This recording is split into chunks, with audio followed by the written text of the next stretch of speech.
Historia de la educación en Guatemala. En Guatemala, la proporción de niños que acceden a la enseñanza media es notablemente reducida.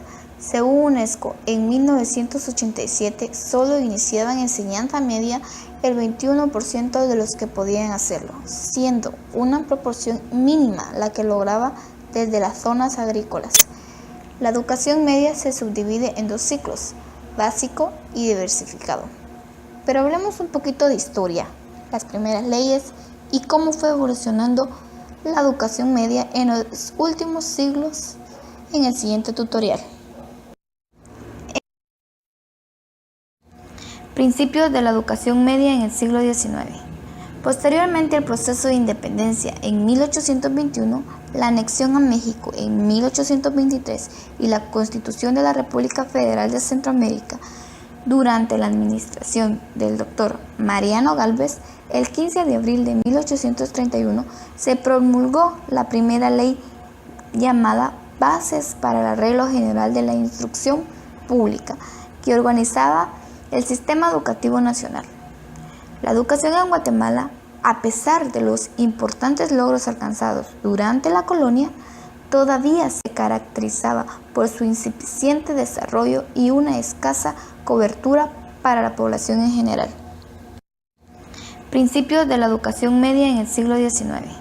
Posteriormente al proceso de independencia en 1821, la anexión a México en 1823 y la Constitución de la República Federal de Centroamérica, durante la administración del Dr. Mariano Gálvez, el 15 de abril de 1831 se promulgó la primera ley llamada Bases para el Arreglo General de la Instrucción Pública, que organizaba el sistema educativo nacional.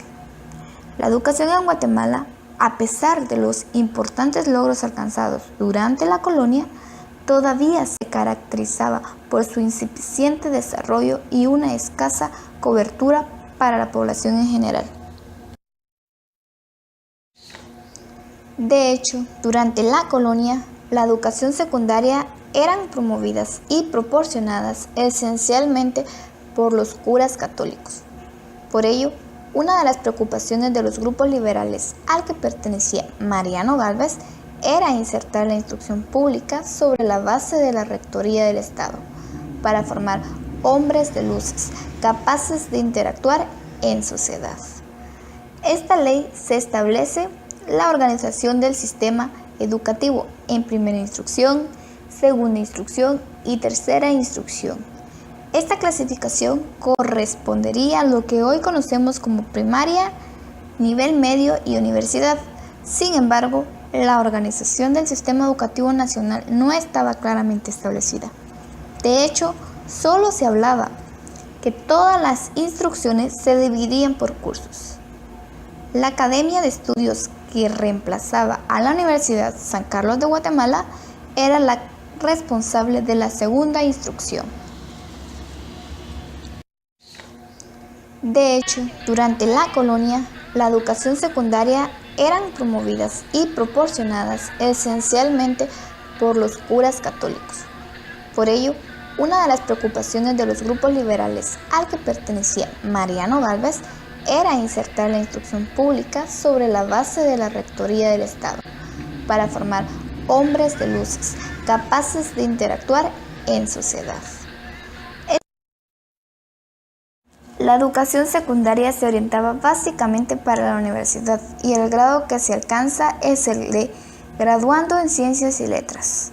La educación normal presentaba una nueva división: escuelas normales tipo federación y escuelas normales regionales.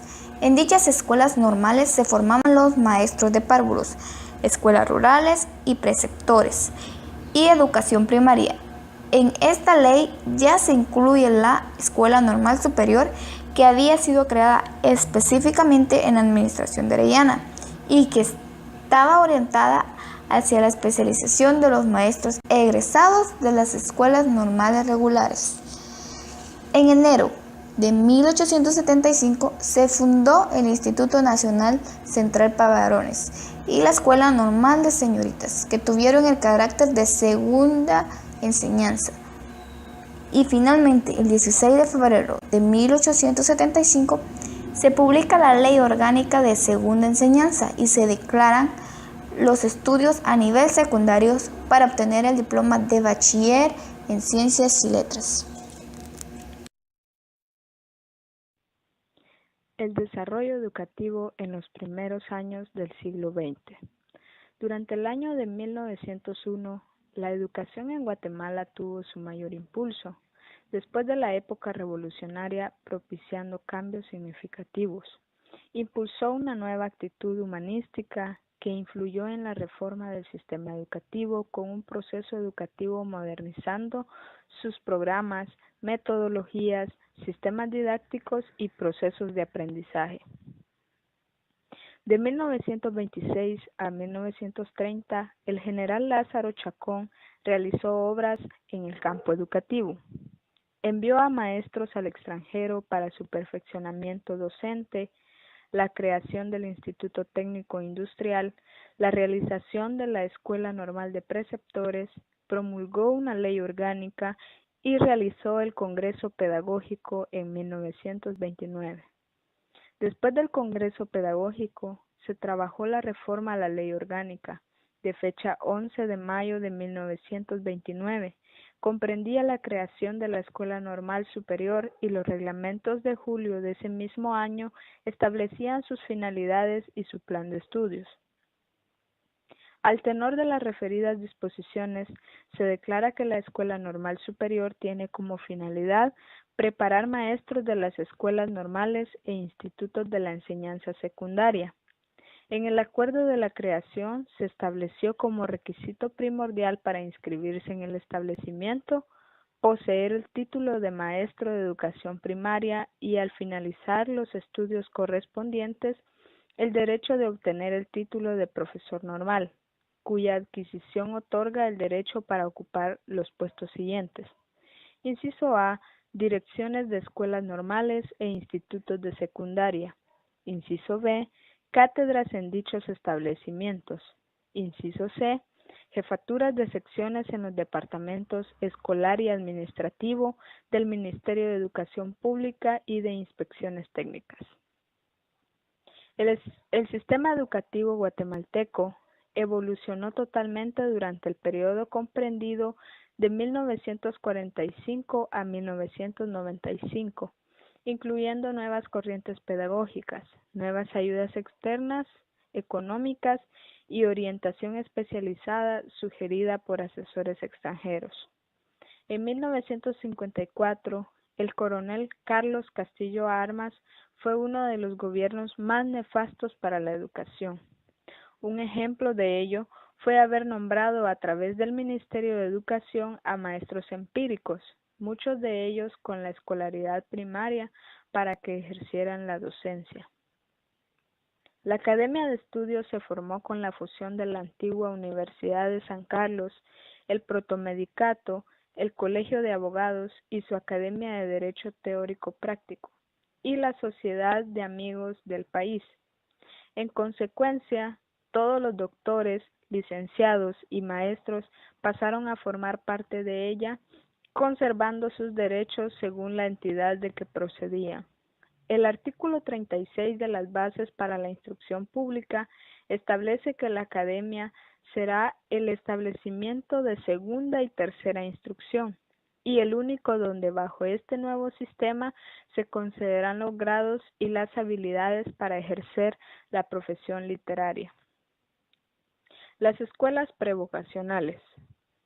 En 1952 tuvo que revisarse aquel plan para generalizar el ciclo común hacia todas las carreras de carácter técnico-vocacional, creando las escuelas prevocacionales, en cuyo plan se asignaba materias básicas, materias complementarias y materias optativas que se cursaban en 3 años. Las finalidades de estas no se limitaban a la preparación de los alumnos para el ciclo inmediato siguiente, sino que poseía fines en sí misma, como eran la ampliación de la cultura general, la auscultación y orientación de la vocación. En 1952 se emitió el acuerdo gubernativo por medio del cual se crean dos escuelas prevocacionales con carácter experimental, estableciéndose lo siguiente: considerando que en la actualidad no existe un sistema apropiado para la selección vocacional de los alumnos, quienes terminando el sexto grado de primaria se ven obligados a ingresar a centros especializados de segunda enseñanza sin ninguna orientación vocacional previa y por consiguiente sin ningún respeto a sus intereses y capacidades. Considerando que la reforma educativa del país debe hacerse gradual y experimentalmente, con el objeto de extenderla después a todas las escuelas secundarias de acuerdo con las posibilidades y experiencias. Ampliación y diversificación de la educación media en Guatemala. En la Ley Orgánica de 1956 quedaron consolidados los dos ciclos en que se compone la educación media: el prevocacional y el diversificado. Al primero de ellos se le denominó posteriormente, en el año 1958, ciclo de cultura general. El crecimiento cuantitativo de este nivel de la enseñanza continuó siendo muy acelerado, máxime con la creación de los institutos técnicos por cooperación, también conocidos como cooperativas, que empezaron a proliferar por todo el país. Para este efecto, en el año 1965 se atendieron a más de 48.000 alumnos. En tanto, 15 años después, en 1980, el número había superado los 122.000 estudiantes, lo cual representó un cambio o un crecimiento significativo. Entre las medidas tendientes a la modificación de este nivel de enseñanza media, tanto en el orden cuantitativo como cualitativo, podemos hacer mención de lo siguiente. En los institutos básicos por cooperativa o por cooperación, de acuerdo por el acuerdo gubernativo del 17 de enero de 1972, siendo presidente del Ministerio de Educación o ministro de Educación Alejandro Maldonado, se creó el sistema de cooperativas para la enseñanza media. Esta medida permitía la creación de un gran número de establecimientos de este nivel, mediante la cooperación del gobierno central, las municipalidades, los padres de familia y los profesores interesados en colaborar. Según los datos consultados en el año 1972, fueron autorizados 40 establecimientos de este tipo. 5 años después, el número había sobrepasado los 150. Indudablemente se trataba de una medida positiva que permitió, entre otras cosas, que en lugares muy apartados, con pocas posibilidades y muy pocas probabilidades de recibir una atención por parte del Estado, pudieran crear sus propios institutos. Institutos básicos con orientación ocupacional. En 1968, siendo presidente de la República, el licenciado Julio César Méndez Montenegro y ministro de Educación, el doctor Carlos Martínez Durán, se dispuso a atender una antigua demanda que consistía en ofrecer a jóvenes de 12 a 16 años de edad, cursantes del ciclo básico, la oportunidad de orientar sus vocaciones hacia las actividades prácticas en el campo o en el taller. Para el efecto, se crearon los institutos básicos con orientación ocupacional en distintos departamentos de la República. La propuesta contó con el apoyo técnico del subsecretario de Educación, el licenciado Félix Hernández Andrino, mediante una adecuada combinación de materias académicas con disciplinas de orden técnico. Se planificaron pequeñas carreras ocupacionales en ramas agropecuarias, industriales y comerciales. El decreto de creación señalaba que el ciclo de educación básica debe tomarse como formación prevocacional, en el sentido de que sea la primera etapa de formación sistemática de alguna técnica de trabajo vocacional. El nuevo plan comprendía los dos tipos de entidades: institutos de educación básica o de cultura general, institutos de educación básica con orientación ocupacional, agropecuaria, de comercio o de industria. En la primera etapa se establecieron 11 establecimientos con este propósito en distintos lugares de la República. Más adelante, este número aumentó considerablemente. Los institutos experimentales integrantes del Plan de Extensión y Mejoramiento de Educación Media, PEMEM, también adoptaron las innovaciones y cubrieron las tres áreas a las que se ha hecho mención. El Plan de Extensión y Mejoramiento de la Educación Media, PEMEM, consistió en la construcción y dotación de 14 establecimientos de enseñanza media, distribuidos en distintos lugares del país. La creación de estos establecimientos se hizo con un empréstito de $6,5 millones y una contrapartida similar que tendría que aportar el gobierno de la República. Todo esto ocurrido en 1969. Más adelante, en 1976, se adquirió un nuevo empréstito por $14,5 millones, que unido a un nuevo aporte gubernamental de $7,5 millones de quetzales, sirvió para continuar la construcción de edificios y la adquisición del equipo correspondiente, incluyendo la preparación del personal docente y becas para maestros.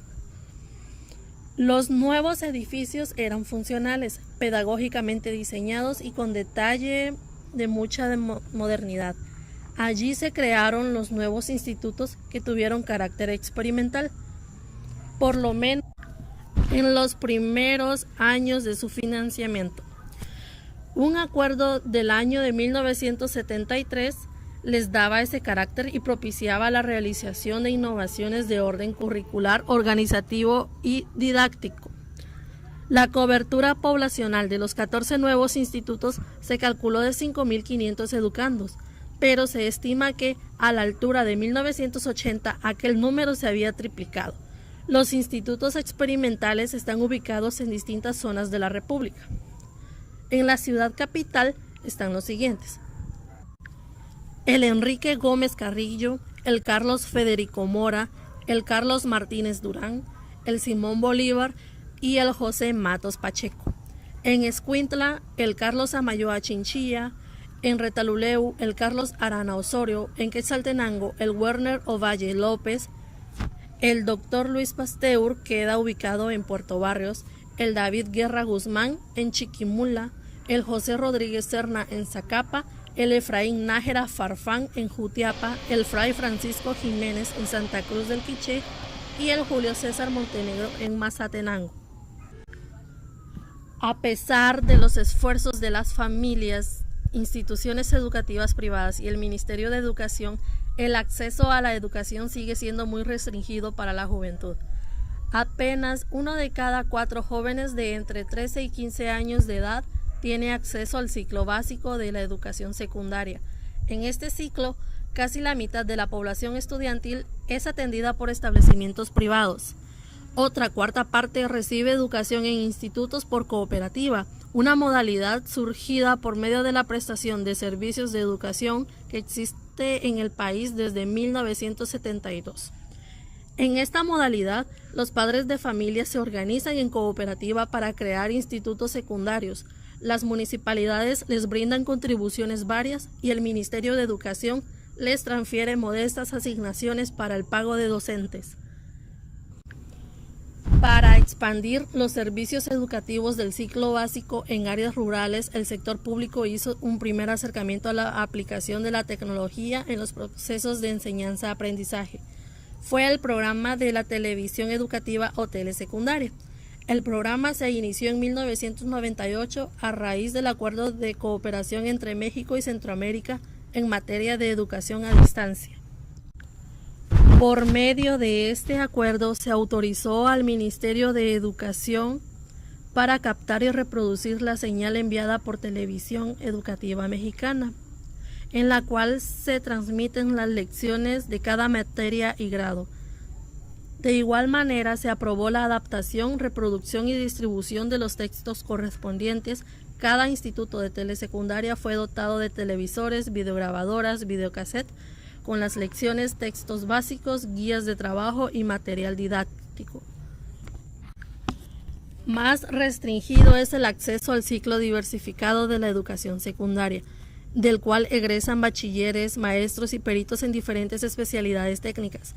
Solamente el 17% de jóvenes tuvo acceso a este nivel, que es el que permite ingresar luego a la universidad y el único que brinda información específica para ingresar al mercado laboral.